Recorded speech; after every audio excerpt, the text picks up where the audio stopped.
ready for regular items. And we're going to have Miss Barbara Camph come up and present her display of Newtown before Urban Renewal Mosaics. Thank you, thank you. I think I know most of you. I feel like I'm with friends. We are. I brought show and tell.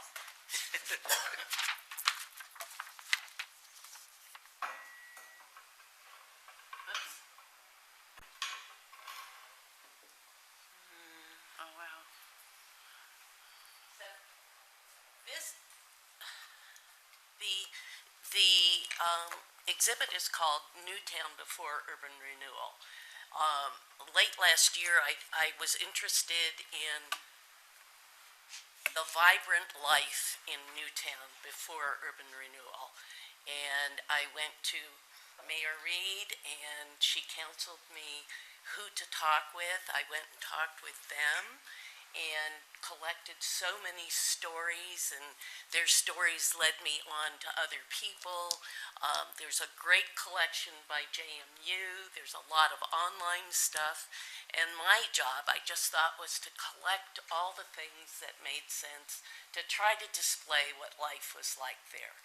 This is the first slide, or first panel. There are 20 of them. This one, we call it the iconic photo of the diver. This was taken by Mr. Curry, who's still alive, and we know who the diver is. He lives in Pittsburgh. And it depicted, the young man was diving into the public pool in the northeast neighborhood.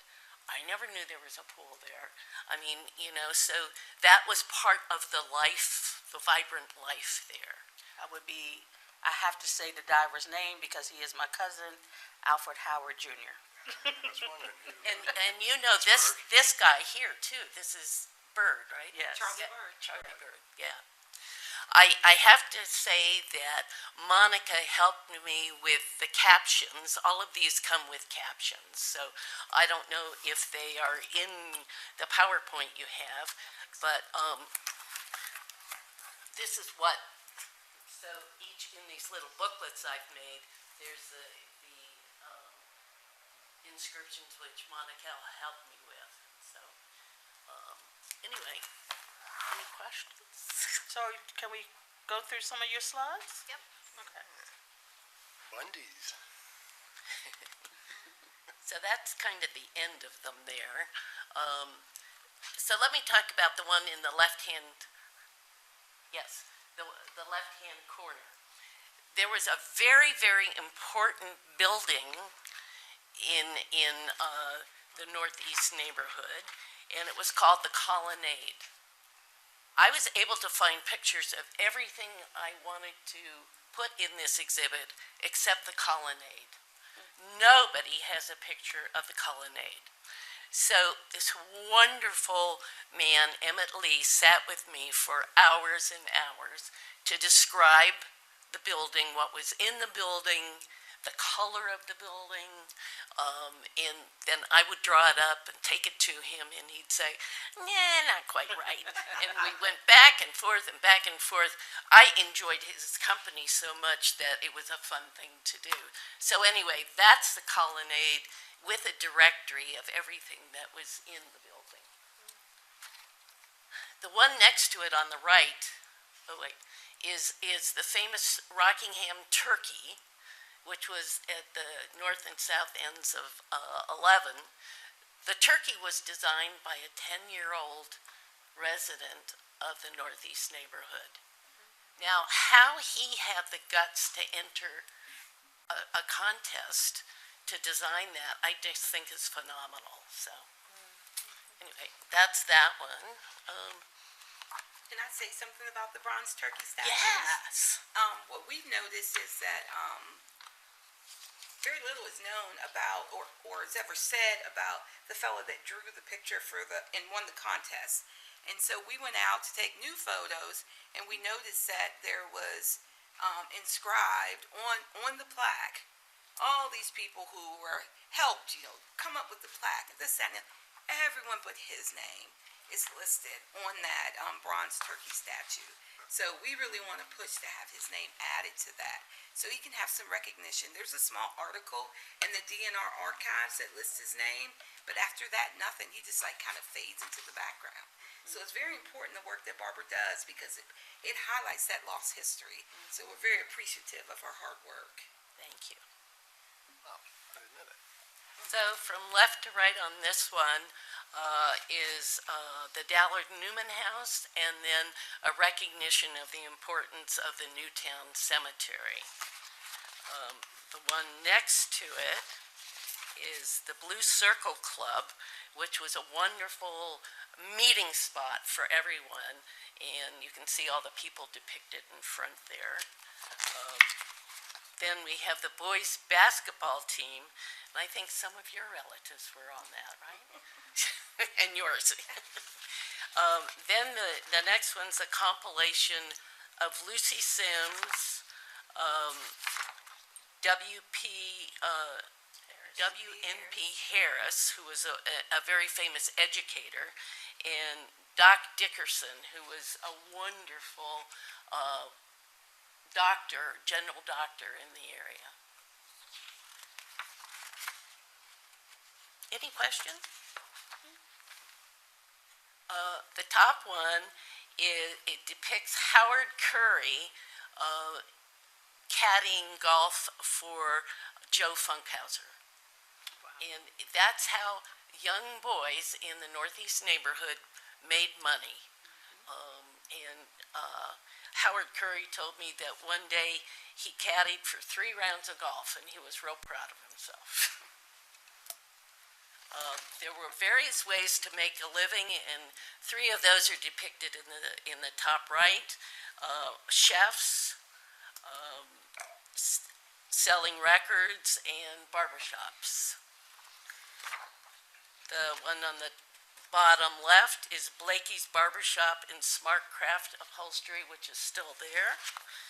And then the next way, there were various ways to get to school. Now, all of the black kids from the county had to come into Harrisonburg to go to Lucy Sims.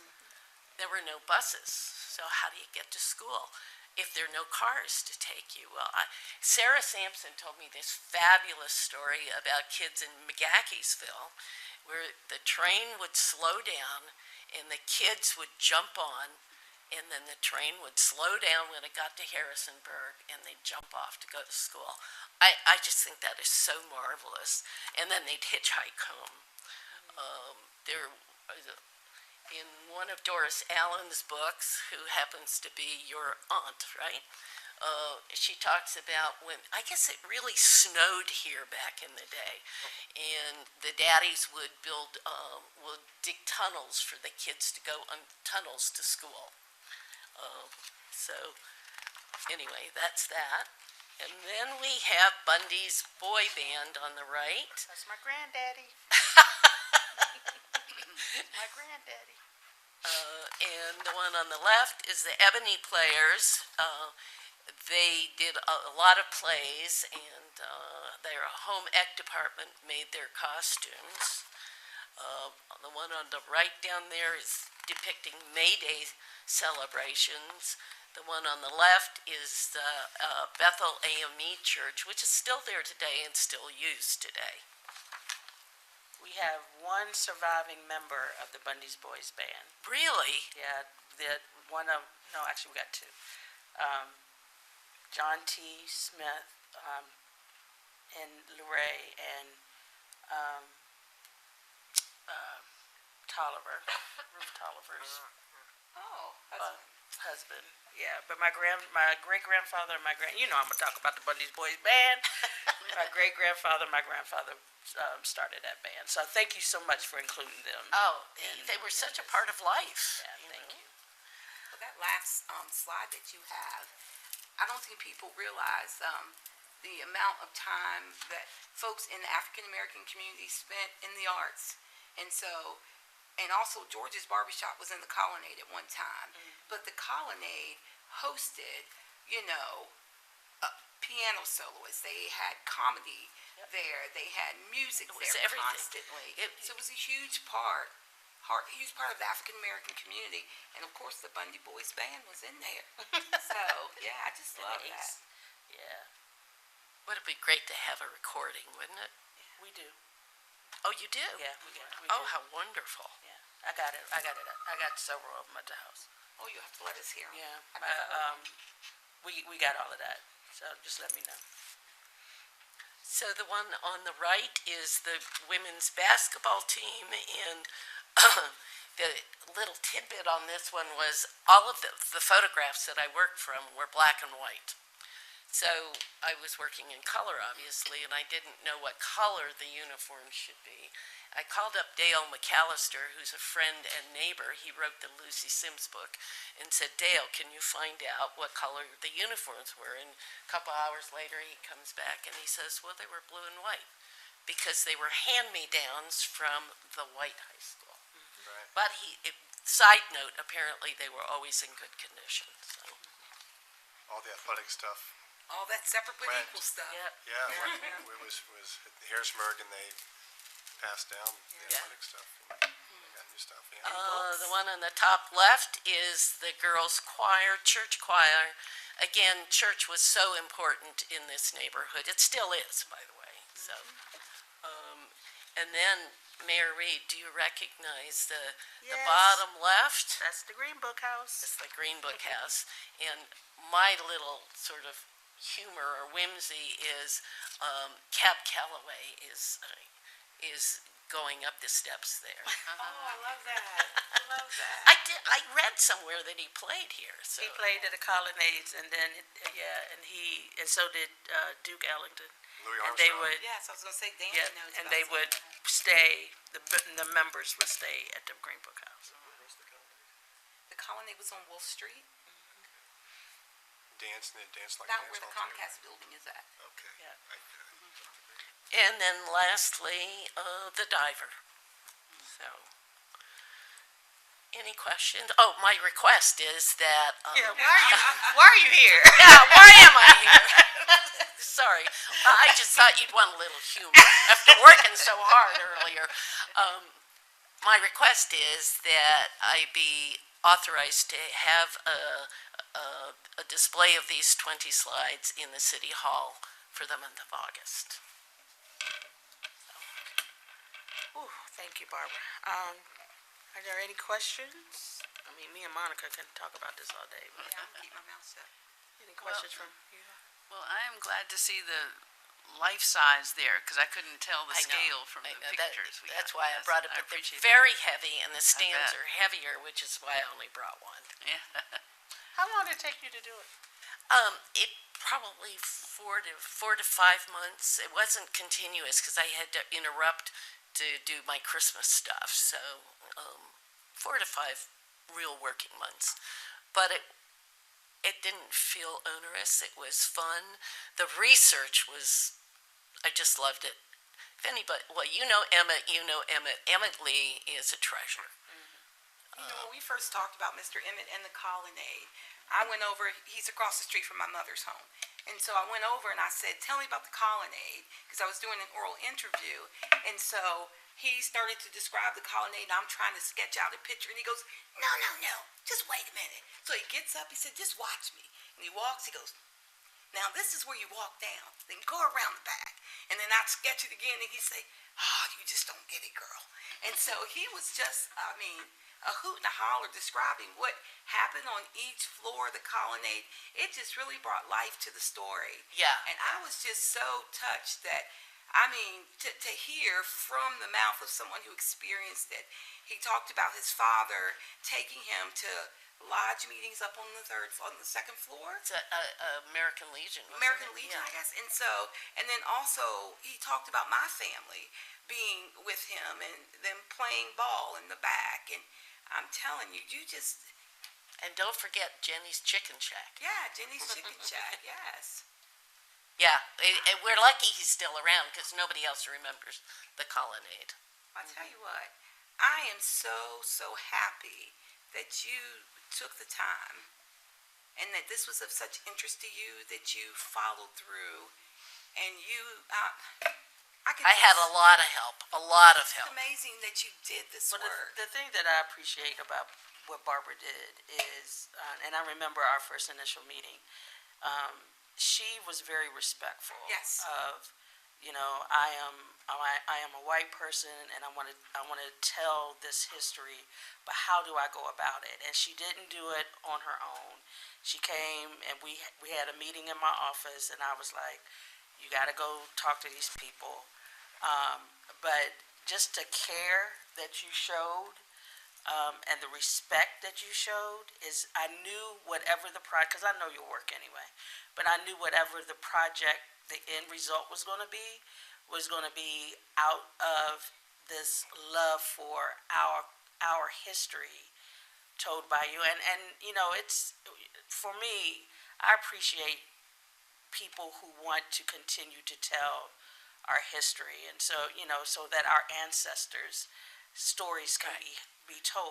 I think that the Vibrant Life is the story that just needs to be really talked about, and I thank you, and you're going to make me cry if you say anything. No, I mean, I just appreciate it, because people Thank you. need to understand that you were very careful with this. You wanted to do it the right way. You didn't want to disrespect anything, and so I think that needs to be said, because I know that's from your heart, and so I appreciate everything that you do. Thank you. But and I mean, we can go on and on. I don't know if Danny wanted to say some words, but I mean, I saw it when you had it at Joanne's Gallery, and it was well received there. And so I think it would be an honor to have it here as well, and eventually be somewhere permanent.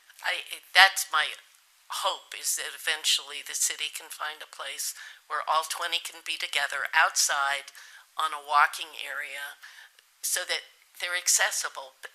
If they're in a building, only a fraction of people get to see it. What is it called? The Connector Program? The Community Connectors Community Program. Connector Program. There's an event July 12th, and Andrea will have 3 of these out there with pictures of all of the slides to try to give that also some more public exposure. So. Yeah. I think it's the perfect place for it, because with the Urban Renewal Program, we talk about displacement, what was lost. And I think the biggest thing that was lost was community. And your mosaics tell the story of the community. So I think it's perfect to have them there so that people can see. Because if you never go into a place where you don't know that area of town exists, you just assume, or you don't know what those folks do. Like, I don't know that they had that over there. I didn't know that they had a pool. And this really tells the world that we were living. And it really talks about the resilience of the community, too. We were living, we were displaced, and we're living still. And I think that this is very important to what we're trying to do through that Community Connectors program. Let's make it work. Yes. Thank you all. I really appreciate it. It was a labor of love and continues to be. So if anybody has another panel I should do, please let me know. Any questions? Well, fantastic, project, and you guys have said, really everything needs to be said. Maybe you can do the Harrisburg Aces there too. They can get one for that. But yeah, and it's so fun to see that real history and then those real people here to know who these are here. I look at the basketball one and, Yes. Doodle's on there. Yeah. For folks that I know, and Mr. Burgess probably is one of those in that picture as well, and a great part of our history. So yeah, fantastic job, and Thank you. So glad you guys could work with Barbara so well. I had a lot of help. So I believe we need to take action on this item. Just a voice vote, I think. Do we need, so we don't need a, No, we need a motion. oh, I want to do it. Madam Mayor, I move that we approve the display of Newtown before Urban Renewal mosaics in the City Hall lobby for the month of August, as presented by artist Barbara Camph. And you can second it, by the way. And I will second it. Thank you. All right, so we're going to do a roll call vote. So, Pam? Councilmember Dent, Aye. Councilmember Robinson, Aye. Vice Mayor Fleming, Aye. Mayor Reed. Aye. Thank you, Barbara. Thank you all very much for your time and your encouragement and your nice words. Thank you. Okay, so